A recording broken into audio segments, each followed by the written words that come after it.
Hi, it's Bridget Friedman at Friedman Law. Just wanted to go over the probate process and what to expect. So this flowchart here describes what happens during the probate process. And the first thing that happens is somebody has passed away, and we're going to work our way all the way down through this flowchart down here, whether or not there's homestead or not, and all the way until we get back up to the order of discharge. So death is what starts the process potentially, if there is going to be a probate. And the very end of the probate concludes with an order of discharge signed by the judge. Now, a little bit of housekeeping. The orange blocks are the documents that the petitioner might sign or will sign throughout the process. And the green ones are for other beneficiaries to sign. And then the purple ones are for the judge. So client typically is going to sign the orange ones. If there are other beneficiaries to the estate, we typically try to get them to agree and join in on the petition, and we do that by use of certain documents, and that's what we call waivers. Those are signed by the other heirs or beneficiaries. Once we get our petition filed, we then have the judge appoint a personal representative to the estate. And these are the documents that if there is a will, they will admit the will to probate, the judge will. If there is a formal probate, we would have an order appointing personal representative signed. And then, of course, the golden ticket is the letters of administration. So those letters of administration authorize the personal representative to talk to any creditor of the deceased, any custodian of any accounts. They are the golden ticket, much like the golden ticket in the movie Charlie and the Chocolate Factory. So as you will recall in that movie, once they opened up the candy bars and got the golden ticket, they got to go into the factory and go for a tour.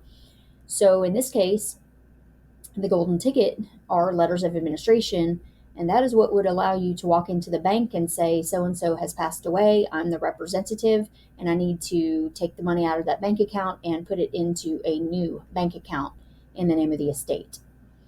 So after the personal representative is appointed, there's a couple things. The red represents the decision tree that needs to happen. First, if they have passed away within 2 years of us opening up probate, we have to publish a notice to creditors. If the person was older than 55 years old, we send a notice to the Agency for Healthcare Administration in Florida. And sometimes if there are vehicles or other exempt property, we might file a petition for determination of exempt property. So that's what happens if we are within 2 years of death. If not, they may have owned a piece of homestead property, and if they did, then we need to go through this area of the flow chart. And if they did not have homestead, you would just come down over here and get ready for your inventory to be filed. So on homestead, the petitioner would file the petition to determine homestead. We either give formal notice to all the other beneficiaries, which is a certified mail or a FedEx. If the other beneficiaries agree on it, they sign a joinder waiver and consent, and ultimately the judge signs an order determining homestead. Now, when we publish in the newspaper, some judges will not enter this order until the publication period runs. Others, if the addresses match the death certificate, they will go ahead and enter the order. So that's if you do have homestead. So the next step is the inventory. Now, over here, the letters of administration, once they get issued, the personal representative has 60 days to get a list of all of the assets. And if they do that, even before 60 days, they can go ahead and file the inventory. And the inventory is what it is. It's like you're in the grocery store and you see those people that are taking, the numbers of everything that's in the store so they can determine, what they have inside the store. Well, we're doing the same thing in a probate, and we're coming up with a list of everything that the personal representative has found in the probate. And so we end up compiling a document called the inventory, and that inventory gets distributed to the beneficiaries and potentially creditors. So the formal notice of the inventory would normally go out if we don't have other people joining in or saying that they've received it voluntarily. We send them a certified mail letting them know that the inventory has been filed.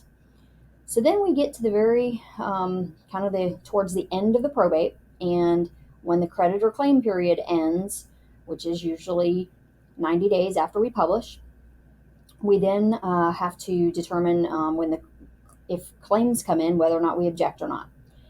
So after we get through that period of time where we are determining whether or not we're going to accept or reject the claims, we then have to file two separate documents. One is a statement regarding creditors, and one is the PR proof of claim, the personal representative proof of claim. The proof of claim is the document that shows the debts that the personal representative may have paid or the debts that they plan on paying. And then ultimately we get to the petition for discharge. That is the document that asks the court to close out the estate. Sometimes an accounting is required in the probate. It all depends on whether or not there are creditors or if the other beneficiaries are on board. Ultimately, the petition for discharge, it either gets sent via certified mail to everybody, or everyone waives the petition or the notice of the petition. And these are the beneficiaries that would waive. Lastly, the judge would enter the order of discharge, provided we have met all of the requirements of Florida law so that we can close out the estate. So that is in a very tight nutshell of what the probate process looks like from start to finish.